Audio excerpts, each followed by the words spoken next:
What do you think? I don't know. One and two and one. Here we Maybe are. some cause to panic now. I don't really know. It's not like what you expected at all, right? I mean, you never thought the defense would be the big problem. You never thought that Kirk Cousins would throw for what, over 400 yards Yeah. and three Dude, if someone touchdowns. had told you, let's say we flash back to before the season started, and someone tells you that through 4 games, Kirk Cousins is going to be like completing like 70% of his passes, throwing for like 1,300 yards or whatever it is, 10 touchdowns, 2 interceptions. Diggs and Thielen are both like racking up the receiving yards. Someone tells you these stats about our offense and then asks you what you thought our record was going to be. You'd have to say 4 and Yeah. 0, right? No, I mean, somebody made an interesting point about the end of last year that the last 6 quarters of last year, this is what our defense looked like. The second half of the Saints game and the entirety of the Eagles game. It's almost like something has made, like, there's been a switch that was flicked at that point, and it hasn't, like, we haven't figured it out. I mean, I don't know. Zimmer said the same thing. Zimmer said there's cause for concern because their defense is Yeah. terrible. Like, it's been playing I bad the whole just year. don't get it, dude. All I know is it's the most Vikings thing ever to go like we have this dominant defense for like years, and we're like, man, we're like on the cusp of being like a great team. All we need is some offense, and we go out, we get Kirk Cousins. Our offense looks like one of the best in the league, and then the defense falls off a cliff for no reason. Dude, we lost no defensive starters. Literally, Tom Johnson was the only defensive starter that we lost because we upgraded, and then we brought him back anyways. Yeah. It's the same defense. It makes no sense. I don't get it, and the running game just being as bad as it is, and just kind of we gave up on Dalvin Cook right off the bat. I don't think it was really because of injury. He just wasn't doing good. I mean, Yeah. every time that Latavius was in the game, he was getting positive yardage, whether that was 1 or 2 yards. It wasn't the negative yards that Yeah. Dalvin was getting. And then yeah, for the offense, despite that, despite our defense, despite our run game, despite having to have our tight end snap the ball to our punter who's punting wobbly 30-yard punts, we lose by 7 in LA. Yeah. So you're thinking, oh, that's good, right? But on the other hand, you're like, well, now we're a team with a really bad defense. So now reanalyze. You have a bad defense, and you have a pretty good offense with Kirk Cousins and these receivers, but no running game.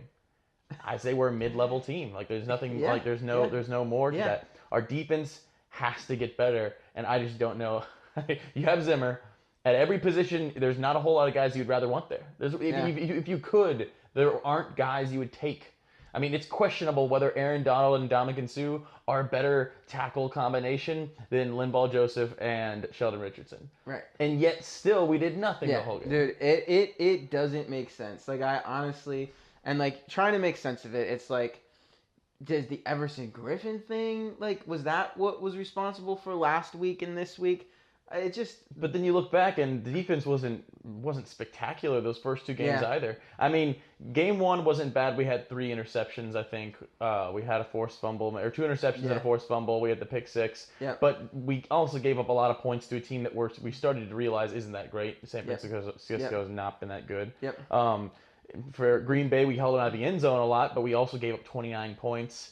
I mean, Yeah. has our defense really changed since those last 2 quarters in that Saints Yeah, game? man. I don't get it. All I can say is I'm really glad we've got 10 days now and 10 days to sort of adjust to, whatever changes Everson Griffin has created. 10 days to get players' bodies healthy. I mean, the defense, yeah, well, the whole team was, they had traveling on a short week. I mean, it was a tough scenario to play on Thursday. We've got 10 days now to get it figured out. Here's my thing. I really still believe that we're gonna get the defense figured out. It just doesn't make sense, man. The only logical explanation is we paid all these guys and like somehow now they've lost their motivation. I'm not buying it. Like I think we get the defense figured out. I think the offense, continues at a high level, and if we do that, man, like we can go beat Philadelphia. And if we beat Philadelphia, then we came out of the toughest stretch of our schedule at an even 500. And after that, the games become very winnable. So I just feel like we gotta take our time, get healthy, get rested up, get mentally reset over these next 10 days, come out, beat Philadelphia, and then guess what? We're fine. It's if we come out and lose, if the defense gets torched again, because it's one thing to get torched by the Rams, it'd be another thing to get torched by the Eagles. I mean, it feels like Philly is a pretty big game. Yeah, no, it's definitely really pivotal. I thought this one was pretty pivotal, and I didn't expect it to be like this. And now it's like there's a whole new array of problems. I think I made this comparison to you. It's like if the Patriots were playing, and all of a sudden, every facet of the Patriots team just looked amazing, but then Tom Brady fell apart and they lost the game. At first, you'd probably say, "Oh, this isn't a big deal at all," because we know Brady's Brady, and he's going to come back and play. And that's what I'm thinking about our defense. But now it's been like a few games, Yeah. and it's like, do you either keep believing that, or are you in all out panic mode? Yeah. Because it's like, if you don't have Brady, or if we don't have our defense, I mean, we're nothing. It's just like there's literally some sort of like computer program like governing the NFL, and there's like a code written in that's like the Vikings can't have a good offense, a good special teams, and a good defense. If their offense gets too good, we have to just like start like screwing with all their defensive players. Because I mean, was there any positive? We had one sack the whole day, and other than that, I don't even remember Goff being pressured. Danielle Hunter had a few nice plays. We had a little bit of push, maybe one or two plays by our defensive line. No, we were doing nothing, man. And we towards the second half of the game, Zimmer's sending linebackers on blitzes too, and they're not doing anything. Like it was just. The defense was just pathetic, man. It was truly pathetic. It's just I didn't see a whole lot of the excitement I was expecting to see at the beginning of this year with how versatile our defense can be. With us playing mostly nickel, we have depth at the cornerback position. We have more linebackers. We can play if we need to switch things up. We get a guy like Iloka who's very versatile, and yet I'm not. I mean, it looked very vanilla, and I mean we rushed 4 pretty much the whole game. Started blitzing a little bit at the end, but I mean. Somehow McVay's taking advantage of us to the point of getting Anthony Barr matched up on linebackers all night. I mean, come on, that was so frustrating. And I mean, maybe that's him just being a genius, but it happened like 4 times. Yeah. I mean, eventually you got to start blaming whatever we're doing. So remember this too. Last time McVay and Zimmer met, it was last year, and we humiliated the Rams. So you know what? Maybe McVay has spent the last like 4 weeks like plotting revenge and.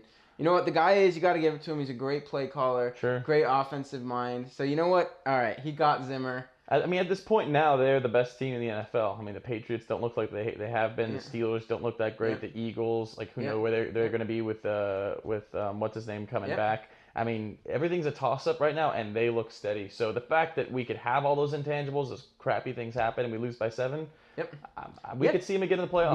We were in that game until the final drive. Oh, the fumble. Yeah. Like, it's hard even to remember that we were driving to potentially tie. And I was telling you, if we tied it with a touchdown, we should go for 2. Yep. I mean, I still stand, but we should have gone for 2 if we tied it. Yep.